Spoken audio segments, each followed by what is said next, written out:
Bonjour les amis, Shabbat Shalom Vourar, paracha de la semaine, paracha Shemot.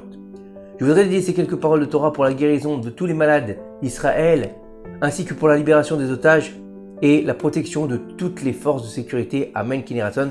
Et bien sûr pour ma maman Rivka Bat Rachmona Bezrat Hashem, que je beaucoup lui envoie une bonne santé. Cette semaine, nous commençons le deuxième livre de la Torah, le livre de Shemot. Dans la paracha, la Torah nous raconte la naissance de Moshe Rabbeinu, sans nous préciser le nom de ses parents. Elle nous dit juste un homme de la maison de Lévi est allé prendre une femme de la maison de Lévi. La Torah a volontairement fait disparaître leur nom afin de nous suggérer combien les actions et les habitudes de ce couple étaient saintes.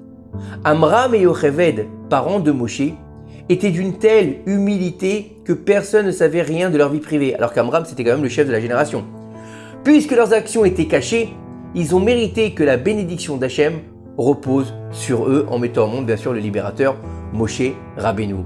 Grâce à leur grande pudeur, ils mériteront de mettre au monde celui de qui on dira « Et l'homme Moshe était le plus humble de tous les hommes sur la surface de la terre ».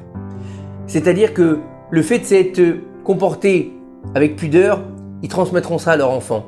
L'âme de Moshe Rabbeinu vient de la sphère céleste de l'éternité.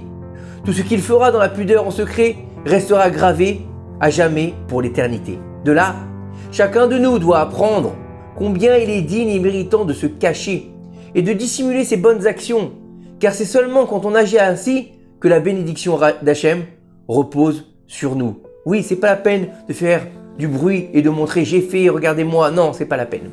Alors il faut savoir que la personne qui fait cela, il sera en son pouvoir d'influencer pour lui et pour chacun de ses descendants après lui une abondance de bienfaits pour l'éternité. N'oublions pas ce que nos sages nous ont toujours dit.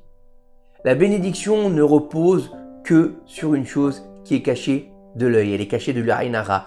Donc il faut comprendre par là que, en fait, l'humilité, la pudeur sont des vertus qui grandissent l'homme, qui grandissent le peuple d'Israël, parce que c'est l'essence même du libérateur de Moshe Rabbeinu. Et on sait très bien que le premier libérateur, donc le premier Mashiach, sera le dernier Mashiach. C'est les mêmes lettres, Moshe, Mashiach.